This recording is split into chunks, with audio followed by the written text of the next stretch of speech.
Hello and welcome to this week's episode of The Unmentionables. I'm your host, Connor, and joining me on the line from Denver, Colorado is my wonderful sister, Brooke. Brooke, welcome back to the cast. Hi, thank you for having me. Yeah, absolutely. Last time we had such a nice conversation, I thought I'd bring you back for more. This week, I wanted to talk to you about social media. Although we are very similar in age, I think we might have a different point of view of how social media shaped us or how it was shaped around us. For me, again, being 5-6 years older than you, I definitely saw the beginnings of social media, maybe talking about MySpace forward, where it became a very big way for young people, especially kids, to interact with other children across the country, across the world, something that we had never really seen before. Yeah, definitely. I think it's really interesting that in the very beginnings of the internet, that there was a sort of lawlessness, I think, to the internet. And you might have seen that more than I did, but you would just go on Google and look anything up, and you would have a million websites that appear, and really not a total reason for why they were in the way they were, and I feel like the internet has kind of become social media and then looking stuff up. So you think that social media is kind of like the main focus of the internet for most people? I do. I definitely do. Yeah, I think that's interesting because the time of just Googling things you want to know the answer to might be soon behind us when, these, chat bots using artificial intelligence, that might kind of be the future. And when you talk about the lawlessness of the internet, that definitely was the case. When I was 13 years old and I was given the gift of Google, I started searching around things I had no business in searching for. It was easy to find really bad things on the internet, and it was absolute lawlessness and honestly quite horrible. But I think just like most things in America, at least, we like to invent things. And then after we watch them blow up in our face, that's when we like to regulate it, maybe build some structure around them and regulate it. Yeah, for sure. So what were you on social media during that time, or would you say that you kind of joined in a little bit later? So I had a different experience with social media than a lot of my peers. Growing up, my best friend's name was Mikey, and Mikey had access to the internet at a very young age. He had an iPod. He eventually, he had Tumblr by halfway through elementary school. And I just want to say it's probably because of that Mikey was one of the coolest people in the elementary school. I got my first doses of the internet through Mikey. And through Mikey is how I got into a lot of my alternative music, which turned into pop punk. The biggest reason I ended up convincing my mom to get me a phone was because I desperately wanted to play Rainbow Kitten Techno Adventures. It was 9can. It was just flying through space. It was like Flappy Bird. And I just wanted to play it so freaking bad because, Mikey was. So eventually I did convince my mom to get me a phone. I wasn't allowed to have a phone number. She didn't really say much about social media because I don't think she really understood anything at that point. No, I don't think any of us really did. I don't think anybody knew what was going to happen. Exactly. I remember when MySpace came out, all of my friends, everybody jumped on MySpace. I think that was the first big one that had really shook the foundation. And I was not allowed to have a MySpace. Mm-hmm. My mom had read or heard on the news about how there was a lot of child sex trafficking that was going through MySpace, and a lot of predators were using MySpace to talk to children. And so my mom was very afraid of that happening to me. So valid. Which ended up being true. And so she did not let me have a MySpace. So I made one anyway, as one does. Yeah. And it was cool. I liked it. You could customize it the way you wanted to. You could have your favorite songs on it, and people would come to your page and like your songs or hate your songs or whatever. But my mom found it obviously because I just either left it open on the computer or she looked at the search history and found it. I was in the shower actually, and I just hear boom, boom, boom on the door. She busts into the bathroom and she's like, "What's the password to your MySpace?" And that's so funny. Needless to say, I was not allowed to have one after that, definitely. So after MySpace, I think the next big one was Facebook, Instagram, and Twitter, right? Would you agree? Mm-hmm. Yeah. And then I guess from there also YouTube then kind of burst onto the scene. And I did not have a MySpace. MySpace was not on my radar. I think when MySpace was a thing, I was playing Pixie Hollow games or Barbie games on the computer or singing karaoke songs on YouTube. But no, I think the other thing about my time of the internet that set apart your generation versus the generation after me was fandom culture. Is I was really into the internet during the fandom culture of like there was MySpace in the beginnings of the internet. And then once there was like a foundation of these different, platforms of communities online, suddenly you had people who were into the same bands, people into book series. Most of the internet was, what fandom you were in and like what you were a fangirl of and all that kind of stuff. And that was, pretty defining for that era.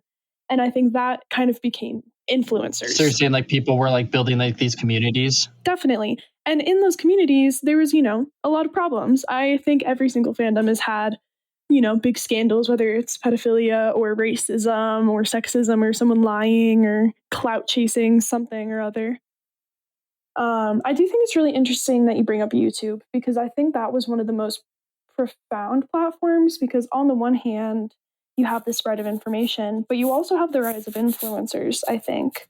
I think that there's a lot of people who don't realize how big of a social media platform YouTube is, because when you talk about these like fandoms and this culture about finding your community, I mean, you can YouTube anything. If you read a book or want to read a book, you can find 500 people that are talking about it. Or if it's a new video game on IGN, there's a whole series of how-to videos or let's play videos or, hey, this is me playing this game, or I hate the developers because they made these changes to the game or whatever it may be. And you can kind of do that with everything. Exactly. And so I think just the broad range of what the internet can do, I think was really put into play when you see things like YouTube Agreed. and Instagram, where you can find anything about anything that you're interested in, which is good and bad, I think. Yeah, definitely. Do you have any YouTubers that you follow that you watch their content religiously or anything like that? Yeah, I definitely have. I call them my dailies. So these are people where every single day I log on to YouTube, whether it's when I'm eating or going to the bathroom in the morning or something in between, where it's just I have a little bit of downtime and I don't want to just sit in silence or listen to music. And it's interesting because at first I find these people because I'm looking for something, whether it's information on a video game or a movie or I guess really anything. And I stay because I actually like them as a person, kind of the way they explain things, and then or they have a very funny or quirky personality. And it's very strange because I know when you talk to some of the older generations, they are very confused. Why would you watch somebody play a video game, or why would you watch somebody talk about this movie instead of just going and playing the video game or watching the movie? And I think it's interesting because, yeah, you build these connections with these people that you've never met and probably will never meet. And yet they are such a pivotal part of your day and they can help make your day better. That's another one of those moments. It's a good thing and a bad thing. You can build a relationship with someone online, but it's also not a real relationship. If you have these people that I'm going to use Ariana Grande as an example, because I think she's a very talented musician, but I'm not the biggest fan of her fan base because her fan base is built around idolizing her. They think about everything she does every day and who she's dating and what her favorite foods and musics are. But she has no idea who any of those people are. It's wonderful if someone's music or personality was able to help you get through your day. And I don't think there's anything wrong with that. But I do think that there is a certain level of building relationships with people that aren't real in place of building relationships with real people around you. That has taken place. And where do you think that came from?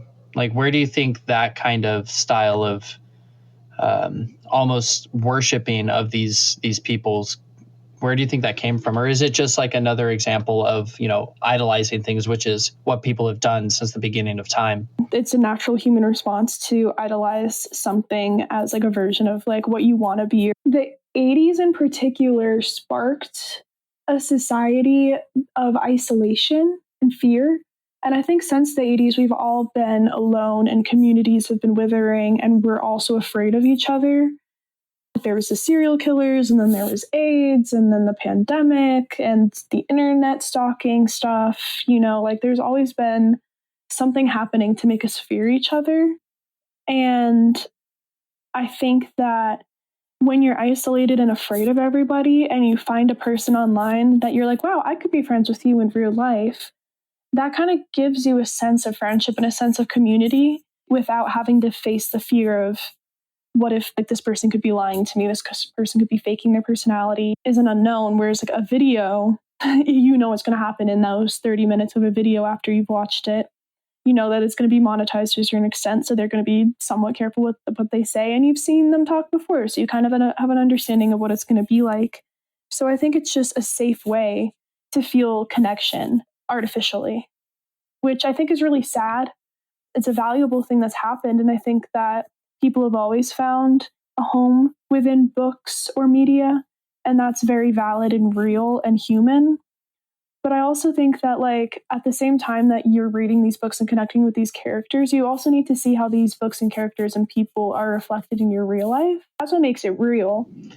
Right. It's about what you can take away from it. You know, if I just watch this YouTuber every single day, watch him play Minecraft all day, every day, it's like that's not actually contributing to my life at all. It's honestly probably hindering it. One area of this influencer culture that I like is when I find somebody who gets to do a lot of the things that I haven't been able to do, and watching them go through their successes and failures, but then also, you know, being able to take that and set goals for myself. And I think that's maybe something that people don't do enough. You watch a person go to Thailand and have this incredible experience, you feel bad about yourself because you've never gotten to do that, or you're not allowed those kinds of privileges due to whatever your circumstances are. And that level of discontent that you may feel, or this level of maybe jealousy, or some people, like you said, take it as a sign that they should be worshiping these people, you know, that's not healthy. And maybe there should be more of a focus on how to build those healthy relationships with these influencers, you know, because it is a relationship. If you're logging on and seeing what this person is doing every day or every few days, you know, that is a relationship. It is a relationship. And it is unfortunately a mostly one-sided relationship, which I think is part of the issue.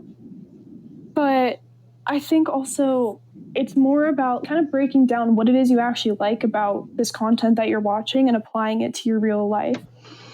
Honestly, I've never really been all that into influencer culture. I never was big on the YouTube influencer side, and that never transferred into any celebrities or modern day influencers.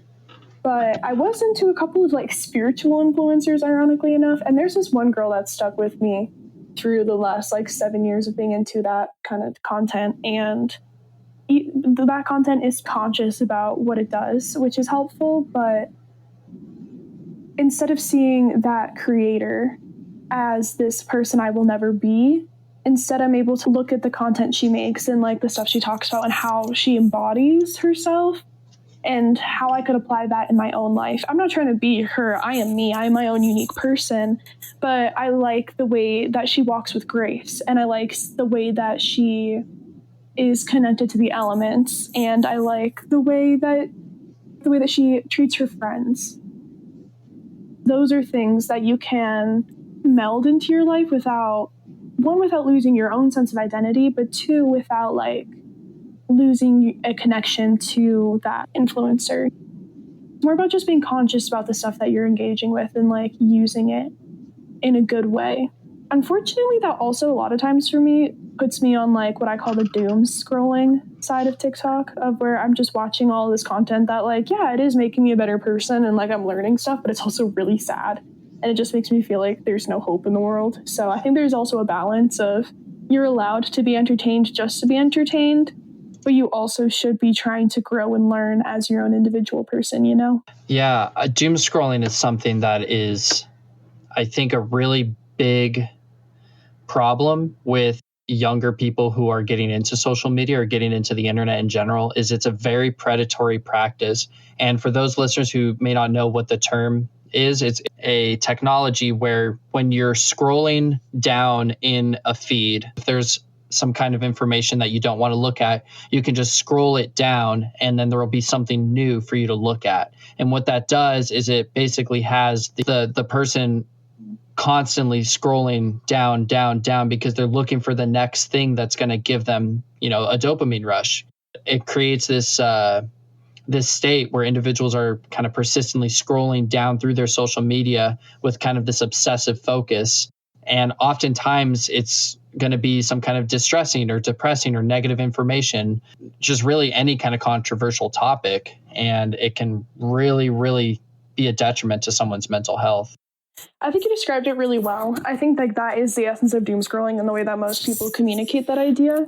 But I think for me, a lot of times, the reason I start doom scrolling is because I get the sense of, oh, I need to be like watching this stuff to like grow as a person. So I'm going to watch political content, or I'm going to watch information about, like you said, these negative things because people are talking about it in a way that's engaging or actually helpful, instead of just being like, oh, this is so sad.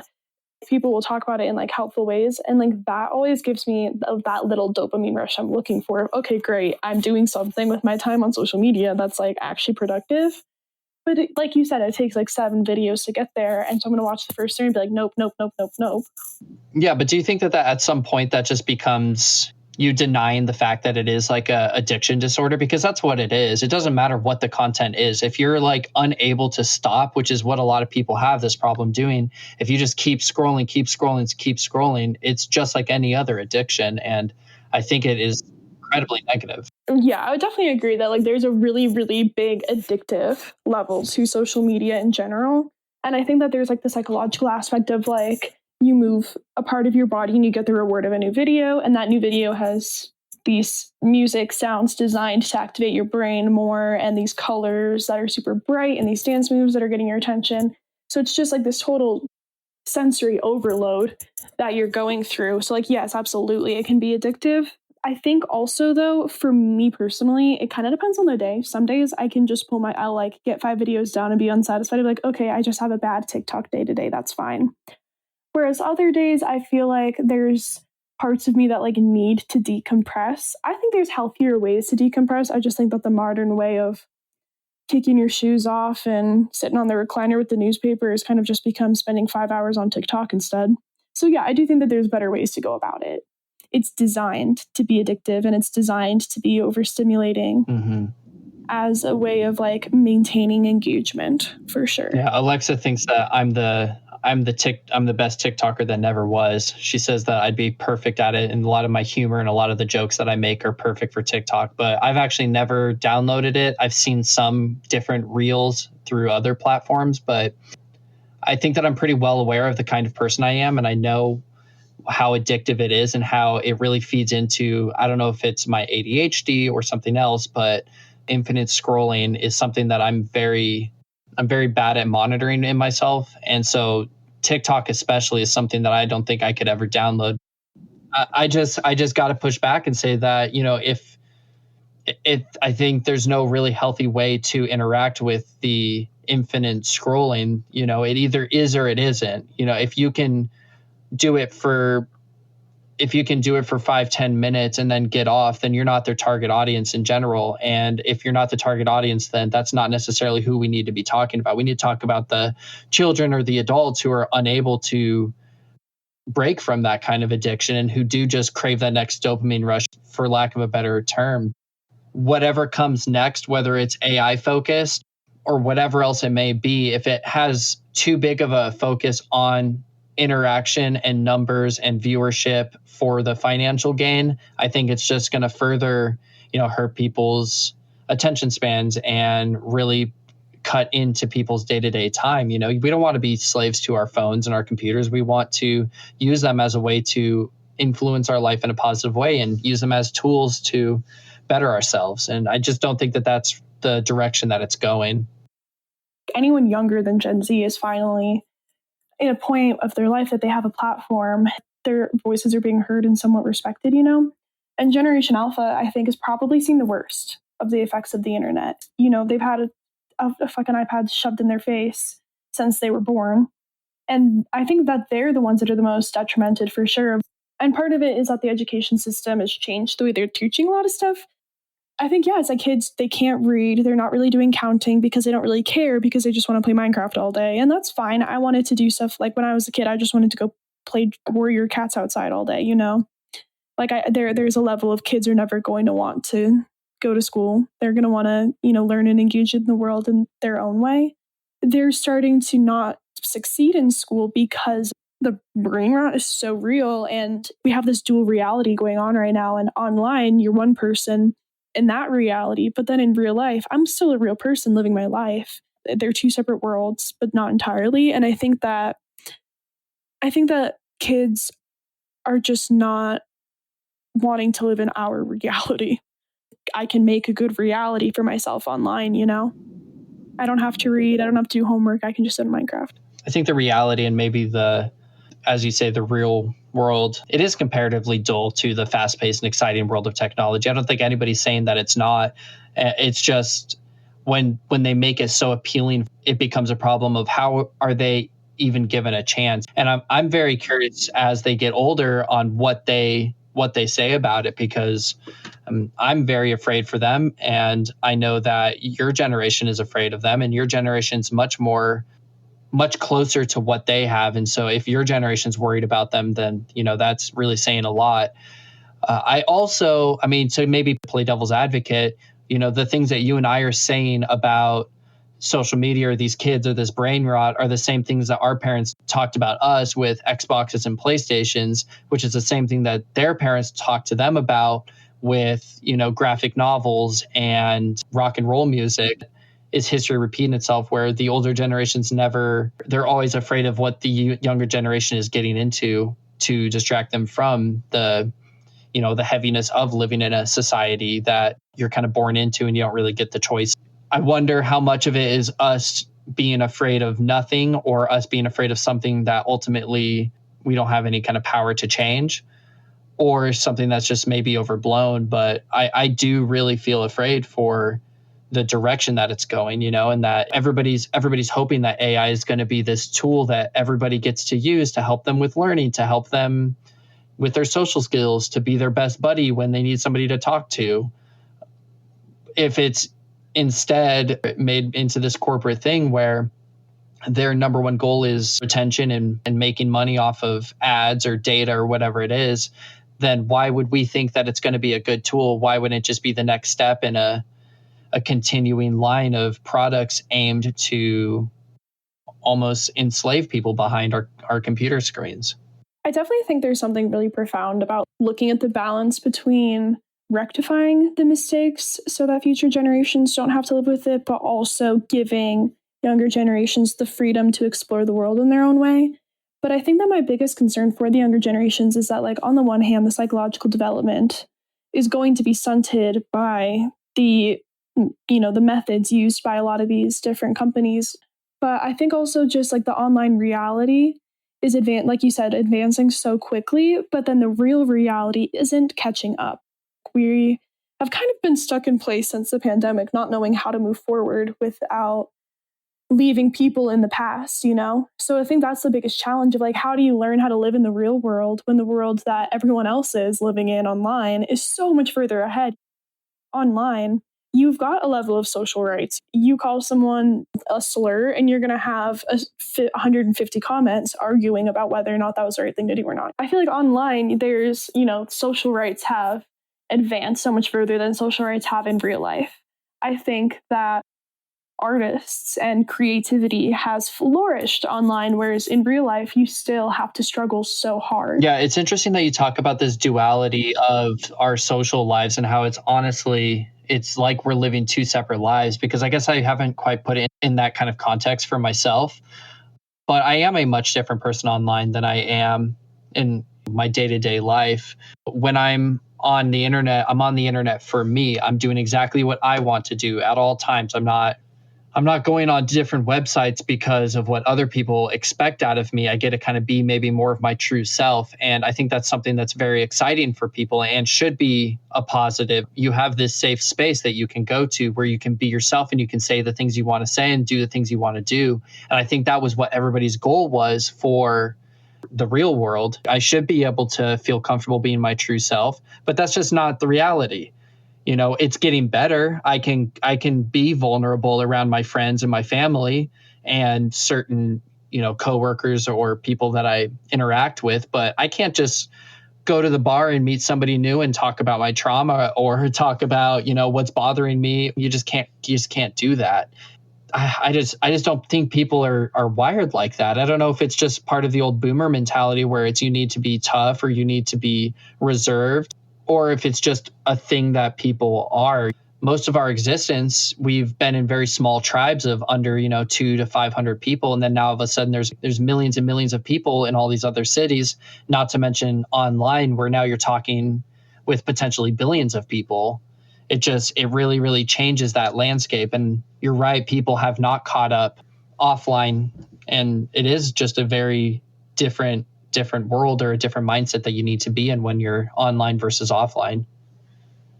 Ultimately, at the end of the day, all of reality or society is like agreed upon rules of how to navigate an environment.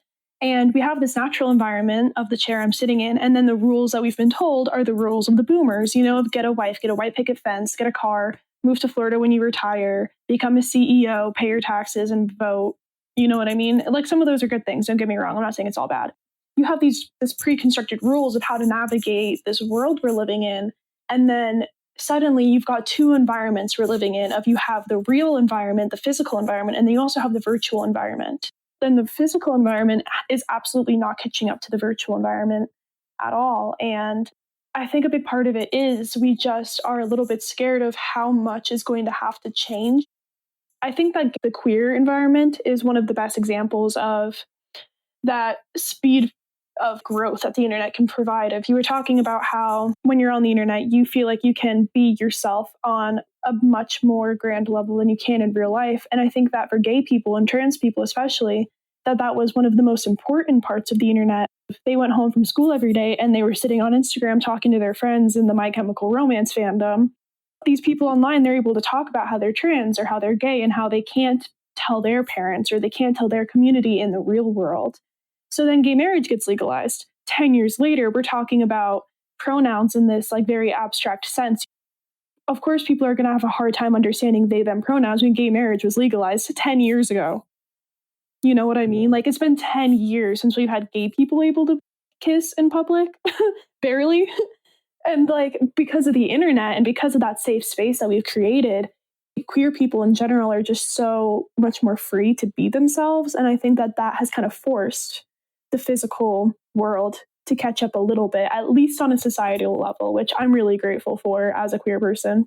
Yeah, I'm happy that you're shouting out that kind of positive for the internet because there is a lot of good that does come from it. And having a safe place to go where you can find your community when it is a positive thing in a non-toxic community, that's just absolutely fantastic.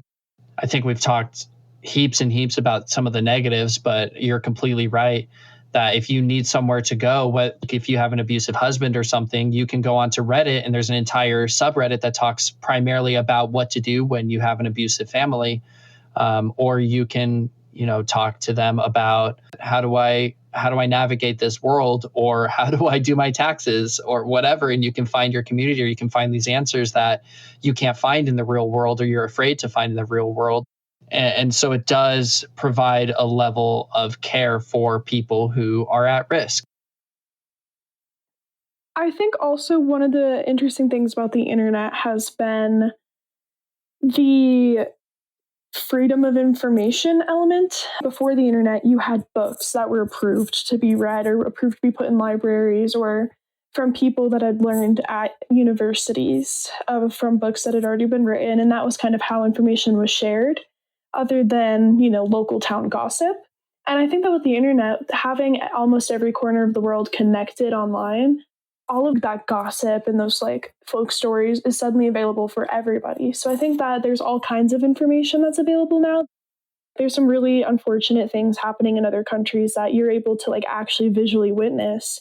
When the Vietnam War was broadcasted on TV, that was kind of the first time we saw any sort of relationship with that, that global connection. But I think that the internet has just like multiplied that exponentially of just like we can see every tragedy happening on the world at all times. And we can both, ignore it and move on, or you can see that content and it makes you sad, but also like you can do something about it. I don't think that the common people really had a platform of power, of like the internet, it's anonymous if you want it to be, and you can gain a following and they might not even know who you are, and you can really impact people, through it and like let them see how the world is outside of like your one town or city that you're in, which I think is a really beautiful thing. And then these days, you've got these massive genocides happening around the world that you're able to see in real time. You're able to see the victims of these families on their phones. They don't have food, but they've still got a phone somewhere, and they are able to like ask for the help. Back in the Holocaust, for example, that's a terrible genocide, awful. During the Holocaust, you have the media as this major playing force in how that war was going on. And people didn't know about the genocide, truly. They knew that like people were being targeted, but they didn't know about the camps. They didn't know about like the extent of it. Whereas these days, it would be so much harder to keep something so big and so evil in the dark. There would be at least one person in the camps that make a TikTok about it. You know what I mean? And then people would share that video and people would be like, oh my God, look what's happening. That's kind of sucks. And that's able to happen now. And I think that's really cool, things happening in other countries that are able to like get worldwide appeal. A platform of people talking online about issues has created a certain global sense of at least a conversation about things that I think has been really profound as well.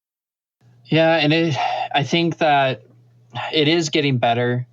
There is a lot of predatory news articles or predatory news stations that are still feeding people this false information.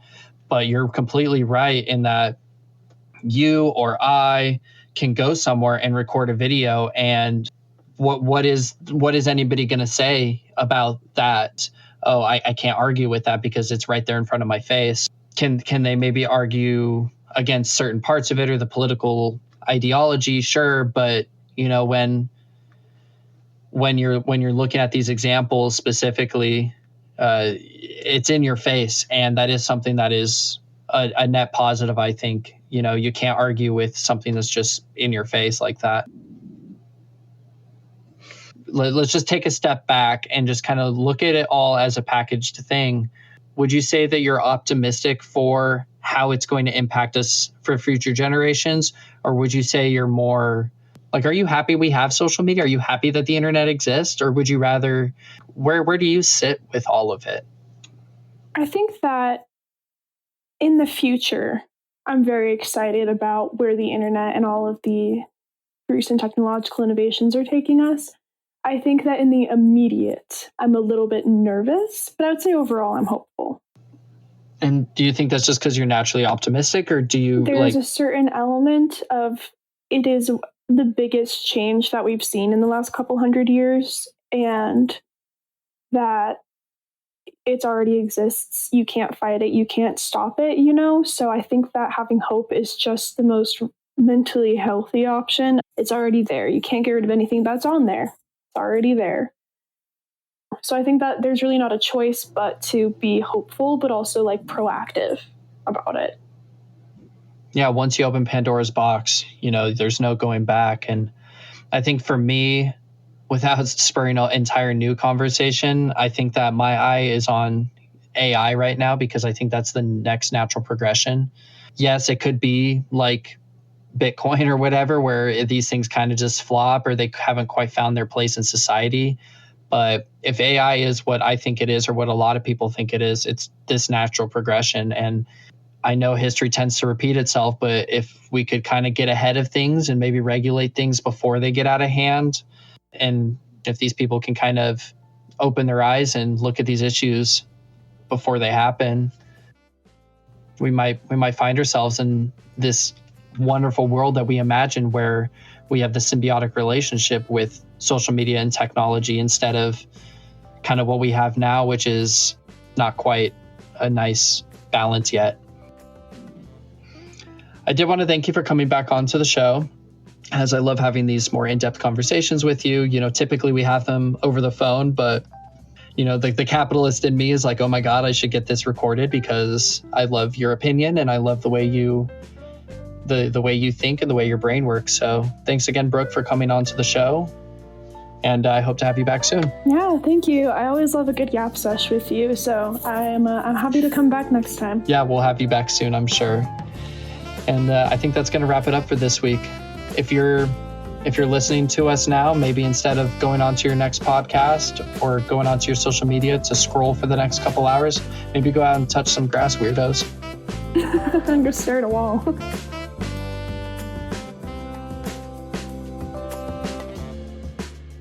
Thank you for tuning in to today's episode of the Unmentionables Cast, your weekly bite-sized dose of nonsense. If you liked the show, tell your friends. And if you didn't, well, recommend us to your adversaries and we'll torture them on your behalf.